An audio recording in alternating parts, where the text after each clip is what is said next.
नमस्कार, आप देख रहे हैं इंडिया न्यूज हरियाणा। साथ में हूं आपकी कीर्ति कंसल और हम शुरुआत कर रहे हैं हरियाणा विशेष की। हरियाणा विशेष में सबसे पहले बात करेंगे किसान आंदोलन की। एक तरफ जहां किसान बॉर्डर पर अडिग हैं, तो वहीं दूसरी तरफ किसान नेताओं में फूट ने किसान आंदोलन की एकता पर सवाल खड़े कर दिए हैं। सरकार से बातचीत से पहले भाकियू के प्रदेश अध्यक्ष गुरनाम सिंह चढ़ूनी और किसान नेता शिव कुमार कक्का के बीच विवाद बढ़ता नजर आ रहा है। गुरनाम सिंह चढ़ूनी ने कक्का को आरएसएस का एजेंट बता दिया, तो वहीं कक्का ने भी वीडियो जारी कर अपनी सफाई के लिए एक वीडियो जारी किया है। रिपोर्ट देखिए।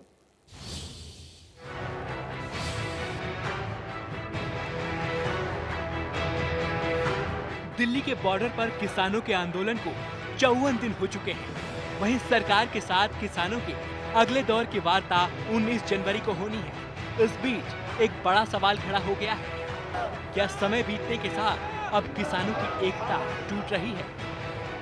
किसान आंदोलन में विपक्ष का साथ लेने के मुद्दे पर संयुक्त किसान मोर्चा में फूट पड़ती दिखाई दे रही है। इस विवाद की शुरुआत हरियाणा के बड़े किसान नेता गुरनाम सिंह चढ़ूनी की तरफ से कल दिल्ली के कॉन्स्टिट्यूशन क्लब में बुलाई गई बैठक से हुई। इसमें कांग्रेस नेता दिग्विजय सिंह और उदित राज समेत आम आदमी पार्टी और अकाली दल के कई नेता शामिल हुए।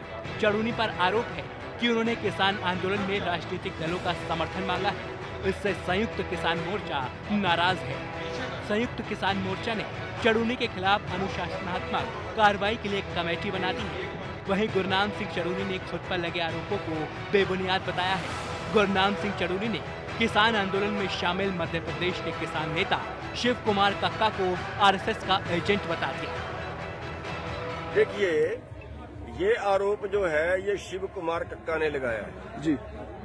संयुक्त मोर्चे ने नहीं लगाया जी। ये शिव कुमार कक्का मध्य प्रदेश का प्रधान है और आरएसएस का एजेंट है जी। आरएसएस के एजेंट ने किसान संगठन बना के हमारे बीच में रला है और इसको तोड़ने के लिए वो प्रयास कर रहा है। उसके अगर देखो इस संगठन में 100 आदमी नहीं मिलेंगे जी। 100 आदमी भी इस संगठन में उसके नहीं मिलेंगे। और आरएसएस की ये चाल है, वो आरएसएस का दलाल है और उसने जानबूझ के ऐसे बयान दिए हैं। और मैं उस अखबार को भी नोटिस दूंगा और उस कक्का को भी नोटिस दूंगा। देखिए, ये बकवास कोई कर दे उसके कोई मायने नहीं है। इस आंदोलन में सारे राजनेता आए जी। शैलजा भी आई जी और रणदीप भी आया और अभय भी आया। किसी को स्टेज पे नहीं जाने दिया। हमने यहाँ उनको साफ मना कर दिया कि आप स्टेज पे नहीं जा सकते, यहाँ बैठो, चाय पियो, पानी पियो, वो नैतिक धर्म है हमारा जी। कोई भी आएगा उसको चाय पानी पिलाएंगे, उसका धन्यवाद भी करेंगे, कोई भी आए। लेकिन उससे टिकट मांगी या कुछ और हुआ, वो कोई एक सबूत दे दे, या तो मैं इस्तीफा दे दूंगा संगठन से या वो इस्तीफा दे दे संगठन से। 1 रुपया बता दे आज तक हमने बिना पर्ची के लिया हो जी। और जो पर्ची है वो किसान संगठन की है जी। और कोई 1 रुपया बता दे मैंने किसी से 1 रुपया बिना पर्ची के किसी से पकड़ा हो जी। तो शिव कुमार कक्का ने और बताऊं जी जी हरियाणा का जो चंदा आ रहा है उसमें ऐसे आधे से ज्यादा तो पंजाब की स्टेज पे जा रहा है। हाँ जी, हमारे पास तो वो आधे से ज्यादा चंदा पंजाब की स्टेज पे जा रहा है जी जी। और मैं पैसा नहीं संभाल रहा हूँ, पैसा भी दूसरी जो टीम है वो संभाल रही है जी जी। गुरनाम सिंह चढ़ूनी के आरोप के बाद शिव कुमार कक्का ने अपनी सफाई में कहा कि चढ़ूनी उनके मित्र हैं और गुरनाम सिंह चढ़ूनी को लेकर उन्होंने कोई बयान नहीं दिया है। दैनिक भास्कर में एक समाचार गुरनाम सिंह चढ़ूनी जी को लेकर छपा है, जिसमें उन्होंने कहा है कि कक्का जी का दावा गुरनाम सिंह चढ़ूनी ने 10 करोड़ लिए। मैंने तत्काल जब ये मेरे ध्यान में आया और पत्रकार को फोन लगा के पूछा तो उन्होंने कहा कि मैं देखता हूं, मैंने कैसे छप गया है मुझे पता नहीं है। मैं और इन्होंने मुझसे पूछा था पत्रकार ने कि हमारे पास जानकारी है कि गुरनाम सिंह चढ़ूनी जी ने 10 करोड़ रुपए लिए हैं। मैंने कहा मुझे पता नहीं है, इस प्रकार की चर्चाएं मैं नहीं करता हूं। 50 वर्ष हो गए हैं किसानों के बीच में काम करते हुए, एक भी बयान मेरा आज तक विवाद में नहीं रहा है। गुरनाम सिंह चढ़ूनी मेरे मित्र हैं, पहले भी थे, अभी भी हैं। मैं उनकी चिंता भी करता हूं। जो कुछ निर्णय कल हुआ वो एक बैठक में निर्णय हुआ है। वो बैठक में सभी लोगों ने अपनी अपनी राय दी है। आगे हमारी बैठकें होती रहेंगी। मैं इस बयान का फिर से एक बार खंडन करता हूं कि ये मेरे द्वारा दिया गया बयान नहीं है। ये पीक पत्रकारिता है, गंदी पत्रकारिता है, जिसके तहत ये बयान छपा है। धन्यवाद। वहीं हरियाणा के किसान संगठन भी गुरनाम सिंह चड़ूनी से नाराज है। बीकेयू के नेता अतर सिंह संधू ने कहा है कि चड़ूनी ने हरियाणा को कलंकित करने का काम किया है। पूरे प्रदेश, हरियाणा प्रदेश से बड़ा कलंकित हुआ है, बड़ा शर्मिंदगी महसूस कर रहा है बाकी किसान संगठनों के सामने। तो हमें पूर्ण उम्मीद नहीं थी भी हमारे प्रदेश का, हरियाणा प्रदेश की जो अगवानी कर रहा है गुरनाम सिंह चड़ूनी, वो इतना घृणित काम करेगा। और हमारा तो पहले ही संगठनों से पहले भी हमने कहा था, किसान संगठनों से, गुरनाम सिंह चड़ूनी का पहले भी इतिहास ऐसा रहा है, क्योंकि इसने 3 चुनाव लड़ चुका है ये। और इसने पिछला जो चुनाव आम आदमी पार्टी से लड़ा था, उसके खिलाफ भ्रष्टाचार के 2 केस चल रहे, जिसमें इसको सजा भी हुई थी।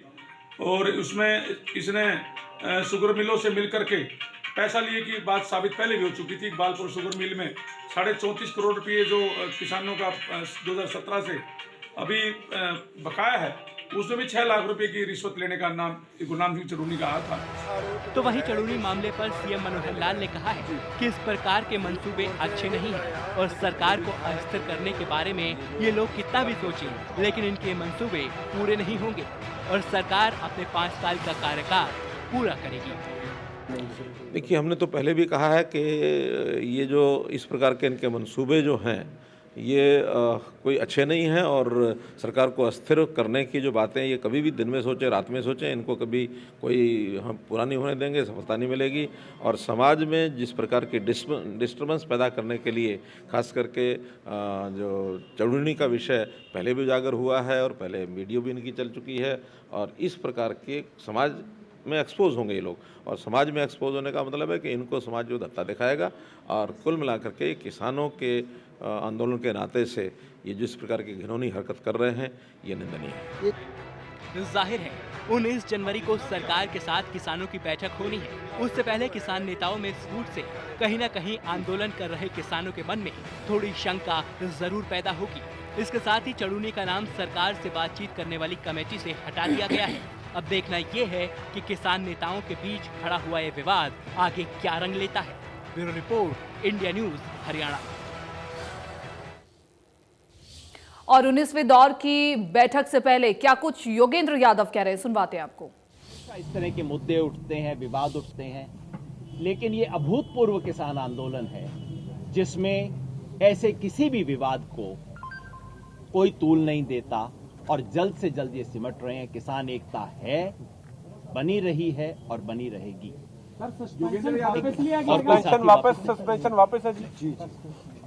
ऐसी कोई बात नहीं थी, आपने सुबह सुना होगा उसके अंदर। जैसा मैंने कहा, ये सारा का सारा विवाद पूरी तरह से खत्म है। अब गुरनाम सिंह चड़ूनी जी हमेशा की तरह हमारे एक रेगुलर मेंबर की तरह 7 मेंबरी कमेटी के वो सदस्य हैं। नेगोशिएशन कमेटी में कल को जो नेगोशिएशन जाएगी उसमें, उस सब में जिस तरह से गुरनाम सिंह जी हमारे साथ रहे हैं, बदस्तूर उसी तरह से आगे काम करते रहे। सर, क्या पहले सस्पेंड किया गया था या नहीं, ये सवाल है हमारा। क्या पहले सस्पेंड थे या नहीं? नहीं, मैं बताता हूँ। उनको सिर्फ और सिर्फ जो बैठक थी 30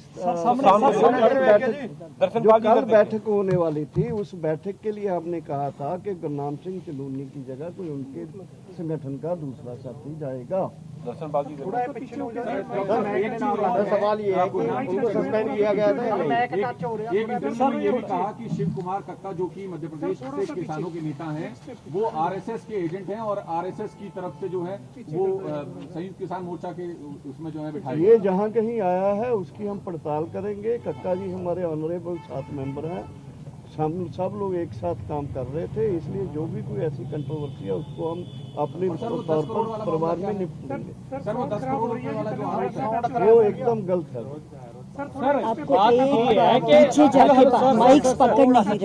सर, क्या इससे पहले Gurnam Singh Chaduni only person not organisation suspend किए गए थे या नहीं? नहीं, वो कमेटी की रिपोर्ट तक था। कमेटी ने कमेटी की रिपोर्ट तक सस्पेंड थे ना, आज तो अभी सस्पेंशन वापस हो गया। ये बात हम ये कह सकते हैं। आज तक उनको ये था कि आज तक हम जब बैठक करके कर लेंगे तो आज तक इसलिए वो 7 मेंबरी कमेटी की मीटिंग में भी नहीं आए। तो हाँ, मतलब एक तरीके से सीधी बात कह लेना कि कल की मीटिंग के बाद वो सस्पेंड थे, इस वक्त सस्पेंशन वापस हो गया, रद्द हो गया, क्लैरिफाई हो गया। सर अब ये बता दीजिए, अभी जो पुलिस के साथ मीटिंग हुई उस पर थोड़ा सा ब्रीफ कर दीजिए, क्या 26 जनवरी के बारे में बातचीत हुई? पुलिस के साथ धन्यवाद अधिकारियों तो 19 जनवरी को 11वें दौर की बैठक, और 11वें दौर की बैठक से पहले जो कुछ भी किसान कह रहे थे, क्या कुछ रणनीति रहेगी, सरकार से क्या कुछ बातचीत होगी, उसको लेकर के प्रेस कॉन्फ्रेंस की जा रही थी। इसी के साथ वहीं किसान नेता गुरनाम सिंह चढ़ूनी के मामले पर बोलते हुए केंद्रीय राज्य मंत्री कृष्ण पाल गुर्जर ने कहा कि मामला सर्वोच्च न्यायालय में है और सर्वोच्च न्यायालय के फैसले को सबको मानना चाहिए। कृष्ण पाल गुर्जर ने कहा कि हम पहले दिन से कह रहे थे कि कुछ लोग भोले भाले किसानों को भड़का रहे हैं और किसान आंदोलन की आड़ में देश में हिंसा भड़काना चाहते हैं। निश्चित तौर पर एक तो सर्वोच्च न्यायालय में मामला विचाराधीन है, आज उस पर बहस होनी थी, तो सर्वोच्च न्यायालय के फैसले को सबको मानना चाहिए और हम हमेशा सर्वोच्च न्यायालय का आदर करते हैं, सम्मान करते हैं और उन फैसलों के अनुसार ही अपने आप को ढालते हैं। किसानों को भी सर्वोच्च न्यायालय के फैसले को मानना चाहिए और ये देश का गणतंत्र दिवस है और इसमें इस तरह की कोई बाधा नहीं डालनी चाहिए जिससे देश की बदनामी हो और देश के माथे पर कोई कलंक लगे। इसलिए मेरा किसानों से निवेदन है कि उनको अपना जो 26 तारीख का जो ट्रैक्टर मार्च है उसको स्थगित करना चाहिए। ये देश के लिए अच्छी बात होगी और देश के लोगों के लिए बात होगी, देश की प्रतिष्ठा से जुड़ा हुआ मामला है। और जहाँ तक इनमें दो फाड़ की बात है, हम पहले ही कह रहे थे ये लोग भोले भाले किसानों को भड़का रहे हैं, इस किसानों की आड़ में इस देश को दंगों में, झगड़ों में, हिंसा फैलाना चाहते हैं। वो आज खुद ही अपने आप सिद्ध हो गई है, इन्होंने खुद ही बता दिया है कि कौन व्यक्ति किसके हाथों में खेल रहे हैं। हम पहले ही कह रहे थे कि ये लोग राजनीतिक दलों के हाथों का शिकार हो रहे हैं, भोले भाले लोग, और आज वो सिद्ध कर दिया, इन लोगों ने खुद ही सिद्ध कर दिया कि कौन किस पार्टी से मिलकर इन 3 नए कृषि कानूनों के खिलाफ दिल्ली के सभी बॉर्डर पर किसान 54 दिनों से आंदोलन कर रहे हैं। बीते दिन किसान संगठनों ने अहम बैठक की और 26 जनवरी पर किसान ट्रैक्टर परेड निकालने का ऐलान कर चुके हैं। इस परेड के निकालने के खिलाफ आज सुप्रीम कोर्ट में सुनवाई हुई। किसान ट्रैक्टर परेड के खिलाफ याचिका पर सुनवाई करते हुए सुप्रीम कोर्ट ने कहा कि ये कानून व्यवस्था का मामला है जिसे दिल्ली पुलिस को देखना है। चीफ जस्टिस ने कहा कि दिल्ली में किसको एंट्री देनी है और किसको नहीं, ये तय करना दिल्ली पुलिस का काम है, इसे पुलिस कोर्ट पर नहीं डाल सकती है। आपको बताएं कि किसानों की ट्रैक्टर रैली पर सुप्रीम कोर्ट में बुधवार तक सुनवाई टल गई है। आज माननीय सर्वोच्च न्यायालय ने किसानों के खिलाफ जो तीनों कानून है उसके संबंध में आज जो सुनवाई थी, उस सुनवाई के संबंध में जो दिल्ली पुलिस ने 26 जनवरी के लिए एप्लीकेशन लगा रखी है कि इसमें लॉ एंड ऑर्डर सिचुएशन खराब हो जाएगी और किसान रैली आ रही है, ट्रैक्टर रैली आ रही है, उस संबंध में मैंने जो माननीय सर्वोच्च न्यायालय को जवाब दिया कि दिल्ली पुलिस ने जो through union of India Bharat सरकार के द्वारा जो एप्लीकेशन माननीय सर्वोच्च न्यायालय में पेश किया वो पूरी तरह से झूठ है। उसमें तथ्यों को छिपाया गया, घुमा के तोड़ मरोड़ के पेश किया गया। पहली बात, जब नई दिल्ली क्षेत्र में जिसमें कि राष्ट्रीय पर्व 26 जनवरी की झांकियां निकलती हैं, गणतंत्र दिवस की परेड होती है, रिहर्सल होता है, परेड होती है, फिर बीटिंग रिट्रीट होता है और उस पूरे क्षेत्र में धारा 144 लगी हुई है। धारा 144 सीआरपीसी खुद कहती है कि 5 से 6 व्यक्ति अधिक इकट्ठे नहीं हो सकते हैं। तो जो इस बात को उन्होंने कहीं भी एप्लीकेशन में नहीं लिखा है कि हमने खुद किसानों को रोका है। किसानों को जहां भी दिल्ली पुलिस ने रोका, जैसे भी रोका, लोहे के बैरिकेड से रोका, सीमेंटेड बैरिकेड से रोका, वहीं रुक गए हैं। तो किसान लॉ अबाइडिंग है, सिटीजन है, रिलीजियस हैं और किसान तो धूप वर्षा गर्मी में तप के संत हो जाता है। ये बात मैंने सुप्रीम कोर्ट में कही। सीएम मनोहर लाल ने आगामी बजट को लेकर के वित्त मंत्री निर्मला सीतारमण और रेल मंत्री पीयूष गोयल से मुलाकात की। दोनों से सीएम मनोहर लाल ने हरियाणा के हितों को लेकर के चर्चा की है। सीएम मनोहर लाल ने प्रदेश के लिए 5,000 करोड़ रुपए की मांग की है। साथ ही कोविड से नुकसान की भरपाई के लिए 2,000 करोड़ रुपए की मांग अलग से की गई है। केंद्र का जो बजट है उसकी बजट पूर्व मीटिंग्स तैयारी के नाते से वित्त मंत्री जी ने आज सभी प्रदेशों के वित्त मंत्री और अधिकारियों के साथ मीटिंग की। अब मुझे वित्त मंत्री के नाते से वहाँ उस बैठक में शामिल होने का जो मौका मिला है, अगले वर्ष के बजट में हमने भी हरियाणा की ओर से कुछ अनुदान की, कुछ सहायता की अपेक्षा की है, मुख्य रूप से जिसमें 4 क्षेत्रों के अंदर हमारा जो खर्च है कुछ अपेक्षा से अधिक जो हुआ है या होने की संभावना है। विशेष तौर पर जैसे कोविड में हम लोगों ने 2150 करोड़ रुपए का अतिरिक्त खर्च इस बार किया करना पड़ा में, उसकी हमने मांग की है कि हमको उसका अनुदान दिया जाए। और साथ में हर खेत को पानी, ये एक विशेष योजना हमने बनाई है ताकि दक्षिण हरियाणा के अंदर माइक्रो इरिगेशन के जो बड़े प्रोजेक्ट बनाए जाएँ, उसके लिए भी 1000 करोड़ रुपए की मांग की है। ग्रामीण क्षेत्र के विकास में खास करके जो पॉन्ड अथॉरिटी के माध्यम से हम पॉन्ड रिजुवनेशन का जो कार्यक्रम चला रहे हैं, उसके लिए हमको धन की आवश्यकता पड़ेगी। और साथ ही शहरी विकास के नाते से जो एनसीआर क्षेत्र का जितना विकास के गति देनी है, उसमें केएमपी के आसपास हमने पंचग्राम की योजना बनाई है। अन्य विकास के काम अपेक्षा से अधिक हमको करने पड़ेंगे, उसके लिए भी हमने धनराशि की सहायता हमको मिले। कुल मिलाकर 5000 करोड़ रुपए की हमने अपेक्षा की है कि हमको जो सामान्य तौर पर अनुदान मिलते हैं उससे अतिरिक्त अनुदान इस बार दिया जाए, ऐसे हमने अपेक्षा। प्रोजेक्ट्स ऐसे हैं रेलवे के, खास करके हमने जो जॉइंट वेंचर बनाया हुआ है रेलवे के साथ हरियाणा सरकार ने, उसके अंतर्गत कुछ नए प्रोजेक्ट्स हैं, कुछ पहले से जो चल रहे हैं, उन सब की अपेक्षा वाली है कि शीघ्र पूरे हों। वो एक प्रोजेक्ट के हिसाब से हम उसको रिव्यू करें। सिरसा पहुंचे डिप्टी सीएम दुष्यंत चौटाला ने किसान और सरकार के बीच 11वें दौर की वार्ता में समाधान निकलने की उम्मीद जताई है। इस दौरान उन्होंने नेता प्रतिपक्ष भूपेंद्र हुड्डा पर पलटवार किया। उन्होंने कहा कि विशेष सत्र की मांग करने वाला विपक्ष बजट सत्र में अपना दम दिखाए। साथ ही उन्होंने दावा किया कि हरियाणा सरकार पूरी तरह से स्थिर है, सरकार अपना कार्यकाल पूरा करेगी। निरंतर चर्चा चल रही है, एक एक विषय के ऊपर अलग अलग चरणों के अंदर चर्चा हुई, चाहे एमएसपी की बात हो, चाहे पीएमसी एक्ट में अमेंडमेंट की बात हो। पिछली जो चर्चा थी उसके अंदर जो एसेंशियल कमोडिटी एक्ट के अंदर बदलाव संगठन चाहते थे, उसके ऊपर खुल के चर्चा हुई। कल एक दौर की चर्चा और है और मुझे उम्मीद है कि कहीं ना कहीं कुछ नतीजा इसके ऊपर निकल सकता है, जिससे एटलीस्ट जो ये स्टैंड ऑफ है ये खत्म हो। एक सदस्य ने रिजाइन किया है, जो रिक्यूज किया है, मान साहब ने, उनकी जगह सुप्रीम कोर्ट जल्द एक नया मेंबर दे, जिससे एटलीस्ट सुप्रीम कोर्ट ने जो 8 महीने के अंदर अपना निर्णय लेने के लिए कमेटी बनाई थी 8 हफ्ते में, वो जल्द अपना फैसला कर पाए। देखो, जब प्रधानमंत्री से मुलाकात की बात थी, आज हमारे क्षेत्र के अंदर आउटपुट की एक अपॉर्चुनिटी है। जैसे कॉटन की बेल्ट अब 8 जिलों से ज़्यादा में फैल चुकी है और इसके अंदर इजिप्शियन कॉटन मार्केट वैल्यू से 4-5 हज़ार रुपये महंगी बिकती है। तो उनसे मांग करी है कि जैसे हम बीटी कॉटन सीसीआई प्रोक्योर करता है, वैसे ही इजिप्शियन कॉटन की भी एमएसपी सेंट्रल गवर्नमेंट तय करे, जिससे फार्मर भी प्रेरित होकर इजिप्शियन कॉटन की तरफ डाइवर्सिफाई करे। साथ में हमारे इस इलाके के अंदर अपॉर्चुनिटी है टेक्सटाइल हब बनने की।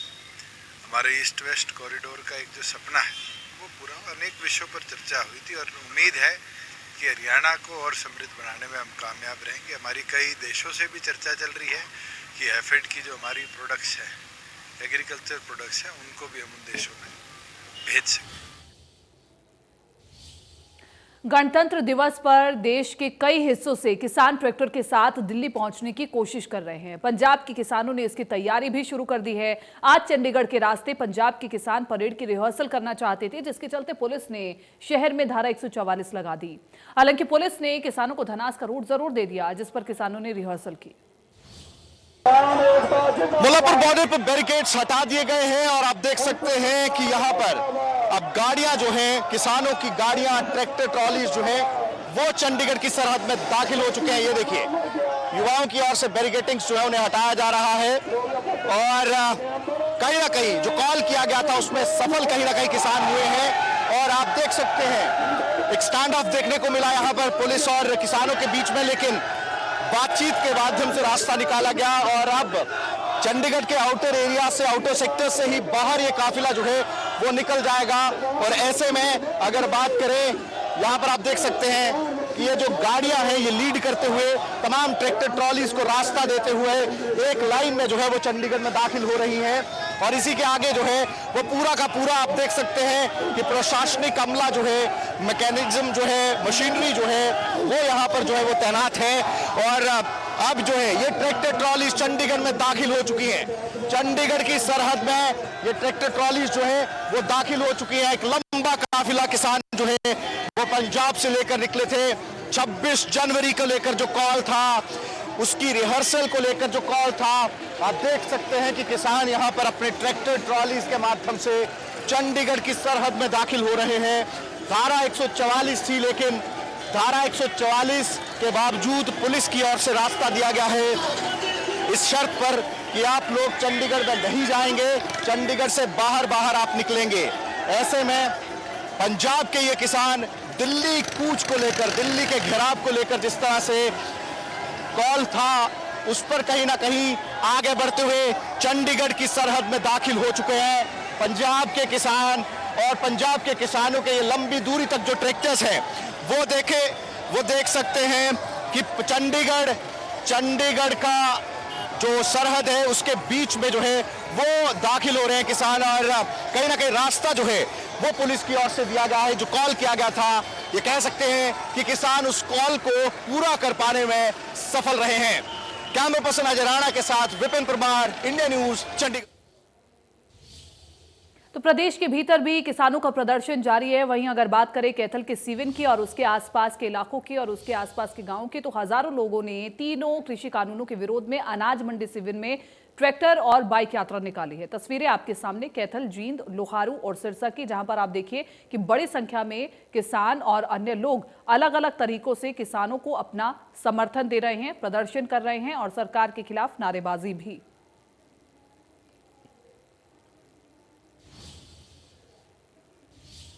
प्रदेश में हाल ही में हुए नगर निकाय चुनाव में रेवाड़ी से नवनिर्वाचित नगर परिषद की चेयरपर्सन पूनम यादव समेत सभी 31 पार्षदों को अतिरिक्त उपायुक्त राहुल हुड्डा ने पद एवं गोपनीयता की शपथ दिलवाई।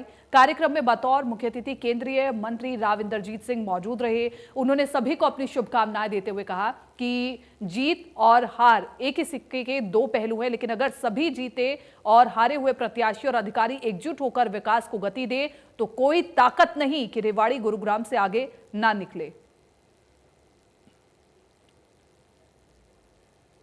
समझता हूं कि आज की सरकार के माध्यम से जिस तरह से पैसा वितरित किया जा रहा है, चाहे वो भारत सरकार की सरकार हो, चाहे वो हरियाणा की सरकार हो, सबको डायरेक्टली पैसा मुहैया किया जा रहा है। कॉर्पोरेशन को किया जा रहा है, काउंसिल को किया जा रहा है, जिला परिषद, ब्लॉक समिति को किया जा रहा है। अगर ठीक ढंग से हम इस पैसे का इस्तेमाल कर लेते हैं तो ये हमारा उभरता हुआ शहर, इसके चार चांद लग जाएंगे। और आने वाले समय में यूं लोग कहेंगे कि भाई चाहे कोई व्यक्ति इस शहर का जीता हो, हारा हो इलेक्शन के अंदर, कम से कम रेवाड़ी को चमकाने के लिए इसका योगदान था।